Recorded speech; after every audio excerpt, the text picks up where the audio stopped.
food break later, but I see that the energy level is going down. Our speakers are amazing. No offense to speakers, but it's like sitting in a class whole day. It's hard. I know it's hard. So why don't we take an energy break now? You don't have to go out. Just stand on your seat. Please stand on your seats. On the seat. Yeah. On the seat. No, on the floor. All right. Just give a high five to the person next to you. And if you don't have anyone, just give a high five to me. Once again, I couldn't hear the high five voice. High five with 2 hands. It's like you're meeting your IIT friends after a long time. Come on, you have to give high five with a voice. Yes, like this. Can we do a high five once more time with the voice? Wow, thank you. Let's take a seat again. Thank you so much. I hope the energy has come back in the room. Well, there is an I didn't want everyone to just keep standing. Please take your seats now. We have an amazing speaker coming up next. There is an old adage that money is power. But with the advent of cryptocurrencies and tokenized assets, money is now technology. I really wonder if our next generation will ever be carrying cash in their hands, or it will become an antique commodity. Well, to throw some highlight on future of digital assets, I would now like to invite on stage our next speaker, Pawan Mishra, who is the Chief Executive Officer of Mudra Capital. Pawan has more than 2 decades of experience in fintech, and he has held multiple leadership roles at Fidelity Wealth Management. And he is an early investor in crypto, so you can imagine why he started Mudra Capital. So please put your hands together for Pawan Mishra. Good morning, everyone. Can you hear me? So it's my pleasure to be here today to talk about future of digital assets. But let's look at past first, because often key to understanding future lies in the past. So let's go back to the dawn of Industrial Revolution and talk about automobile. As you can see here, that in 1900, when the cars first came, it was a niche technology experiment. There was a lot of skepticism around it, and then there were some early adopters. Fast forward 10 to 20 years from there, the adoption rate was very high because there was a working product and rules and regulations came around, the safety regulations came around, and car became a very, very good means to travel from one place to another. And then fast forward in 1930 to 1950, it became the de facto mode of transport. And at that point, the growth that we saw from 1915 to 1930 kind of became a little bit less, and it flattened further when the technology became commoditized. Let's talk about microchips. So when it came again, it was an experiment. Fast forward to today, where you cannot imagine any device without a microchip.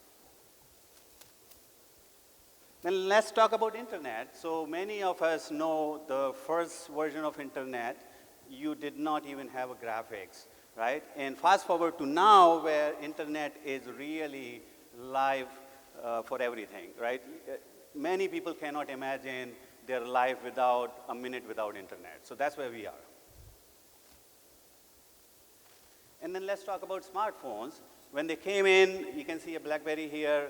There was hardly any functionality in there. And fast forward to now, we get smartphones in every possible size with tons of applications that basically drive a lot of economy around. So we definitely see a pattern here. The pattern is called S-curve of technology innovation and adoption.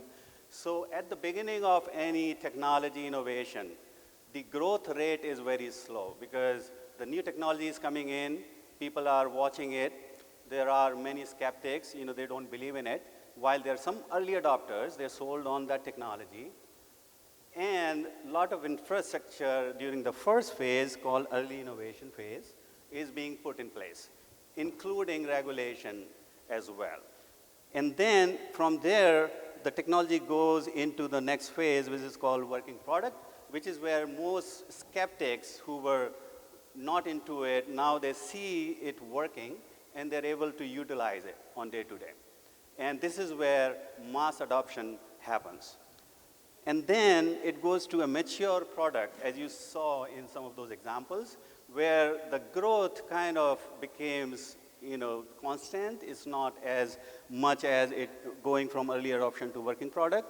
And then the technology becomes commoditized. So this is S pattern. So why are we talking about this pattern here is because I want to talk about where digital assets are in this pattern right now, because it's innovative technology. So right now, if you see that big green dot, that's where we are. So we have been into the early innovation phase, and we are just ready to jump into mass adoption phase. So there are workable products which are available in crypto, and thousands are being built as we talk. And in this phase is where most growth is seen in any new innovation technology. So this is where we are right now. And then from there, so in the next 2 years, massive growth is expected in this phase. And then it's going to move to the right for the rest of the S curve. So how do we know that we are there to make that transition? So let's look at some of the trends which tell us the sign of the transition happening right now. So first and foremost, if you look at the past, you will know that something is moving from early stage into mass adoption when you see a couple of things. One is moving of capital, the real capital money, into that space. That's one. And then moving of human capital into that space. Now, that's happening in crypto big time right now. If you look at the amount of funding that happened last year in crypto from VCs, it is staggering $33 billion, which was 6 times compared to 2020. And that's the amount of growth we're talking about in this space, right? And if you talk about human capital, a lot of people are moving from their high-profile tech jobs into crypto jobs right now, as we speak. And a lot of Wall Street people, people who have managed funds, have been in finance, are moving into crypto today. So those are top 2 indicators. Then talk about adoption. So we have 1 billion Bitcoin wallets right now. And we have 220 million Ethereum wallets in play right now.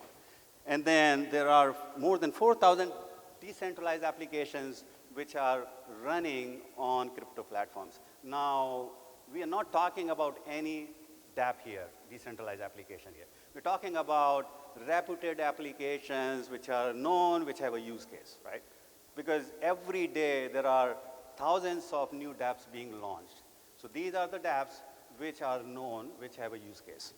And then there are 50 plus bills right now in Congress which are going to be passed, or not passed, we will see. But there are bills which are being talked about. So how does it relate to the future of the digital assets? Let's take a look.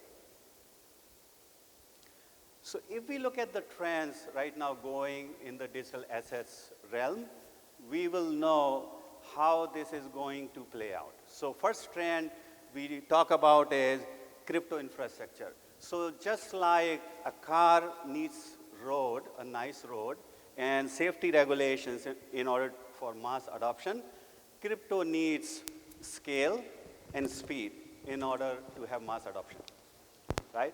And a lot of this is happening right now in various crypto projects. A lot of you, you've heard about Ethereum merge that is happening, which is going to bring speed and scale to Ethereum, where about 95% of projects run today, the frontline projects. Then Web3 and Metaverse. Now, this space is going to write the script on how the value is going to be created on internet and how the value is going to be accumulated and how the value is going to be exchanged. So this is going to be a big, big trend in the crypto space. NFT infrastructure, so right now people know NFT typically by digital form of art and ownership, which is a very thin use case for NFT. The real use case for NFT is around ownership, around authenticity, around tokenization of real world assets. So we are going to see more and more of that very soon. Then decentralized finance. So the way it works is you don't need a central body, a central entity to roll out your financial products. Anybody sitting in any corner of the world can really launch a product. We call it decentralized finance because there's no middle entity like banks or brokerage firms in it. So it is set of nodes working together in a decentralized network that deploy a financial product. So it gives a huge opportunity for further innovations in decentralized finance space. So this trend is already picking up very well. Then regulations and policy. A year ago, there was not much talk about regulations, and there was a feeling that regulation was not good for crypto, which is not true, because no mass adoption can ever happen without a clear regulation, because if there is no regulation, it will not have authentic people enter that area and build products, and on the other side, it won't have people who are going to use it, because everybody is going to be skeptic around whether this is going to be shut down one day or not. So a lot of work is happening in that area already. As you guys know that, Biden's executive order calls it out, and there are 50 plus, bills, as we saw earlier, that are, pending discussion. So great trend here that, crypto is now really accepted as a valid business area where regulation is being formed. Then institutional adoption. So look at any technology that came in the past, any business, any products. Institutional adoption is a key in terms of making sure it continues to make a difference. And that started in crypto already. As you guys may know that BlackRock is partnering with Coinbase. They're going to allow institutional investors to invest in crypto using Coinbase. And you might have heard about Fidelity as well, coming into it, Goldman Sachs coming into it. Fidelity is trying to allow Bitcoin in 401k. So a lot of big players are already building their applications to allow crypto investments. So like any other space, there are risks and challenges. I'm not going to go over each one of them. Many of you are familiar with them. They will come around, like I showed early on in any innovation. Within next 1 to 2 years, these are going to be addressed given the speed of regulation, speed of growth in this space. So they're going to be there like any other space, and they're going to be tackled very soon. I wanted to show you this, that how much growth really is going to happen in crypto. It's going to be explosive. If you see that 1 trillion mark is where crypto is in overall landscape of things, and if we truly believe that this is going to be the future of internet, it is too small a fraction of entire landscape. So over the next 1 to 2 years, the growth in crypto space is going to be huge. How to invest in crypto? 3 ways. One, you can do self-custody. You can install a wallet. You can buy stuff on decentralized applications, tokens. Second is you can go to crypto exchanges like Coinbase and FTX and buy digital assets over there. Third is you can come to a fund, or you can invest in a fund where somebody else is managing assets for you. The last one is important because you don't have to be on Telegram 24/7 wondering which projects it goes. You don't have to do research because a lot of us don't have will, skill, or time to really do all the research that is needed in crypto, because there are many rug pulls out there. And why to invest now? 3 reasons. Underlying technology is transitioning, like we talked about, from early adoption to mass adoption. Long-term potential will supersede current volatility and negative coverage, which happens to every innovative technology, and regulations are coming around. Lastly, if you have any questions about my company, Mudra Capital, which is helping investors access crypto without worrying about rug pulls and everything, because we do deep research before investing into crypto, and we are very futuristic in terms of technology, companies that are going to, or projects that are going to help build next version of internet. So you can drop by our booth, or you can reach out to me on email, or you can just visit our website. With that, thank you everyone for having me today. It was a pleasure talking to you all.